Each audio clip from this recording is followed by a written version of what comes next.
I'm Veda Harrison. I write code for a living, and until a year ago, I believed that hard work would always speak for itself. That belief cracked the day they took the annual company photo and almost left me out of it entirely. Beth, our HR manager, stood in front of the group with her clipboard raised like she was directing a movie.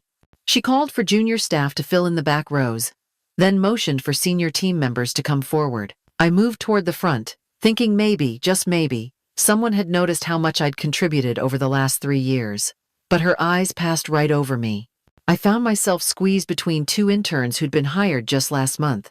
One of them still needed help logging into our project portal. As the photographer adjusted his equipment, I stood on tiptoe, trying to make sure at least my head would be visible. The group settled, the flash went off, and just like that, the moment passed. Beth clapped her hands together and said something like, "Perfect, that's a wrap."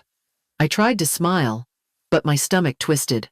3 years of 60-hour weeks, weekends in the office, and building an algorithm that literally saved the company, and I was a blurry forehead behind someone else's shoulder. I didn't say anything. I just went back to my desk. The one tucked near the emergency exit, where no one ever walked by. The usual emails followed, meetings I wasn't invited to, tasks no one wanted, quietly landed in my queue. Honestly, I expected the photo incident to be forgotten, like everything else I did behind the scenes. 2 weeks later, everything changed. Our CEO, Mr. Gray, came down to our floor unannounced. He rarely visited. So when he appeared, the energy in the room shifted.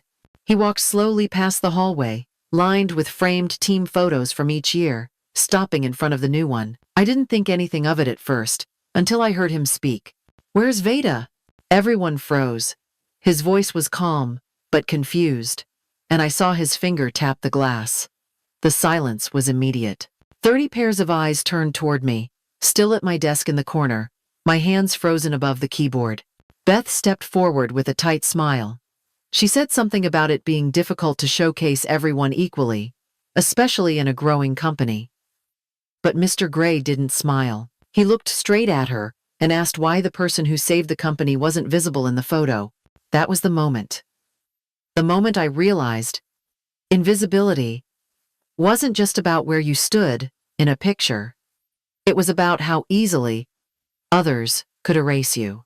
I felt the heat rise in my face, not from embarrassment this time, but from something deeper, something like being seen, and it terrified me. I joined the company fresh out of college, one of the first 20 hires when it was still a scrappy startup.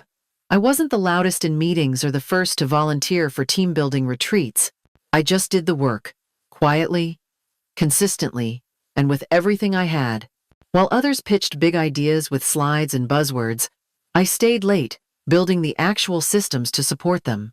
When deadlines closed in, I was the one fixing last-minute bugs at 2 a.m. I never asked for credit because I thought results would speak louder than anything I could say out loud. The turning point came during our second year, when we were on the verge of losing our biggest client. I designed an algorithm that matched services to client needs more intelligently, cutting churn and boosting conversion. Within months, revenue doubled. And for the first time, we turned a profit. The CEO called it game-changing in an all-hands meeting, said it saved us, but he never used my name, and no one else did either, at least not in public. People assumed the solution came from the product team, or worse, credited a manager who hadn't touched a single line of code. I didn't correct them. I just kept working, thinking that maybe next time, someone would notice. But next time never came. The louder voices kept getting the spotlight, the bonuses, the opportunities to lead, and I stayed in my corner, solving problems no one else could, watching from the shadows while others took the stage. Beth showed up a few months after the algorithm took off. Tall, polished, and always dressed like she was heading to a board meeting, even when it was just lunch in the break room. She moved through the office like she already knew who mattered and who didn't. One afternoon, she appeared at my desk with a soft smile that didn't quite reach her eyes. She said her son was applying to college and needed help with a machine learning project. "Just a little guidance," she added. "Nothing major." I was in the middle of prepping a major system release. I told her I'd love to help, just not that week. Her smile didn't move, but something in her posture shifted, like she'd filed my answer away under something more serious than no. She said she understood, but after that, things started changing. Meeting invites stopped arriving in my inbox, and when I asked, the excuse was always a glitch or a last-minute change. My desk, already stuck near the window, suddenly had a freezing draft that never got fixed. I filed 2 tickets. Both were marked resolved without anyone stopping by. My computer lagged constantly, but when I requested more memory, the reply was that equipment upgrades were on hold for budget reasons. 2 new hires beside me got brand new machines within a week. It wasn't overt. It was subtle, calculated. At first, I thought I was being paranoid, but the patterns were too clean to ignore. Small slights stacked up like paper cuts. Each one is easy to explain away on its own. But together, they formed something colder, something sharp, something that had nothing to do with performance and everything to do with power. The email came out of nowhere. Company-wide hackathon, open to all departments, optional but strongly encouraged. The theme was recognition, specifically how we could better identify and reward contributions across teams. Later that day, I got a message from Beth. Hope you'll participate, Veda. These events tend to reward team players over solo contributors. I stared at the screen, reading between the lines. It wasn't an invitation, it was bait. She wanted me to sit this one out, or join a team where my work could be diluted, redirected, and forgotten. Either option would prove her point that I wasn't a collaborator, just a coder tucked away in a corner. But I wasn't going to play that game. I registered alone. The hackathon kicked off on a Friday evening. The cafeteria transformed into a startup scene, with whiteboards, snacks, and teams in matching t-shirts. I claimed a small table near the back. Alone, but focused. Most people were building apps that let employees give each other badges, vote on colleagues of the week, or submit feedback to managers. Systems built on likes and visibility. I was building something different, something colder, something honest. I started with the data, project logs, code commits, internal messaging threads, task assignments. Every piece of work left a fingerprint. I mapped them out like a puzzle, tracing the flow of effort from ideation to delivery. Patterns began to emerge. People who talked a lot in meetings, but contributed little to execution, lit up differently than those who built quietly behind the scenes. I called it the contribution network, a living web that showed who actually moved projects forward. This wasn't about punishing anyone. It was about truth. About pulling back the curtain and showing how value flowed through the organization, regardless of job title or visibility. No feelings, no opinions, just proof. I worked through the night, caffeinated and laser-locked. By morning, the first visualization was complete. It didn't look like an org chart. It looked like a storm map. Bursts of color where real work was happening, and in the center of it, like lightning drawn to metal, was my name. By Sunday afternoon, the cafeteria buzzed with nervous energy. Teams polished their slides and rehearsed pitches, while I stared at my laptop, heart pounding behind my ribs. I hadn't slept in over 30 hours, and my hands trembled as I plugged into the projector. I was last to present. Most groups showed apps full of colors, awards, and social features. Their ideas earned polite applause and nods from the judging panel, which included Beth, 2 department heads, and Mr. Gray himself. When it was my turn, the room went quieter than I expected. I took a breath, steadied my voice, and introduced my system. I told them I hadn't built something to encourage recognition, but to reveal it. Then I clicked, and the screen came alive. Colored nodes connected by glowing lines spread like constellations across a dark canvas. Every dot was a person. Every line, a record of real collaboration. The thicker the line, the deeper the impact. The brighter the node, the more consistent the value created. I walked them through it. Who kicked off key ideas? Who wrote the actual code? Who delivered under pressure? Then I flipped to another view that showed a different pattern. One of the imbalances, where recognition consistently flowed to a few names, even when their input was minimal. Beth shifted in her seat. One of the department heads leaned forward. I zoomed in on a recent project, the client portal redesign. On paper, 3 people had received full credit, but the data showed the backbone of the system had been built by one person, me. Beth interrupted, her tone sharp. She questioned the objectivity of the algorithm, saying it lacked human context. I didn't flinch. I explained how it drew from documented facts, task systems, code repositories, time-stamped records. No surveys, no favorites. Then Mr. Gray spoke. He asked to see another project. I pulled it up, and the pattern repeated. Real contributors hidden behind louder personalities. People like me are buried beneath the noise.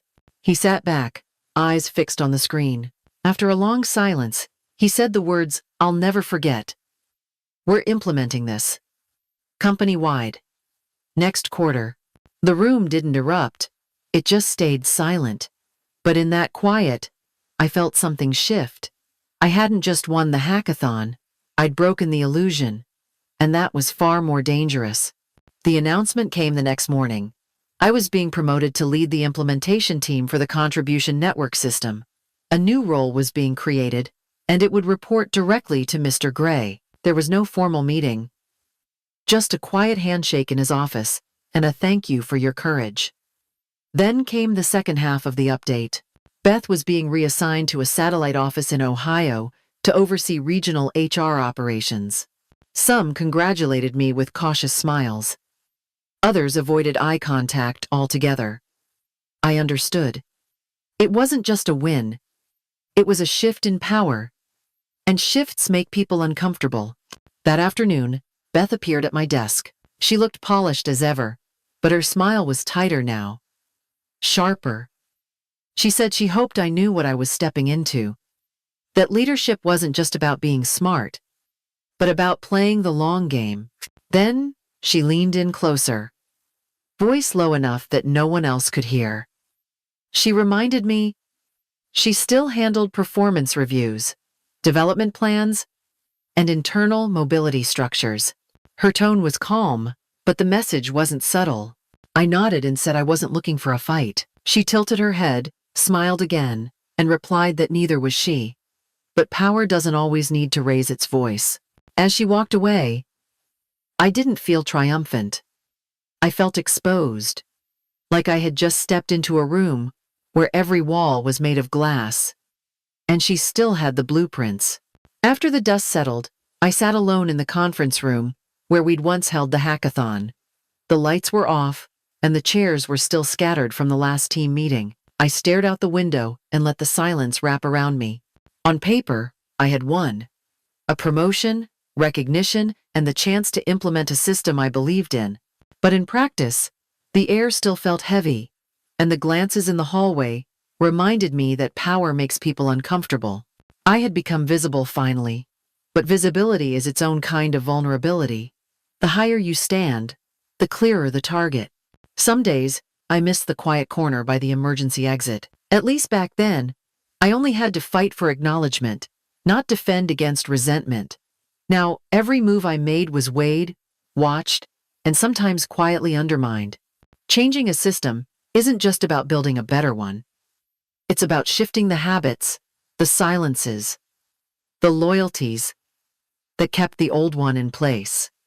And that takes more than code. I told myself this was the cost of impact, that no real change ever comes without friction. But some nights, I still wondered if I had lost something in the process.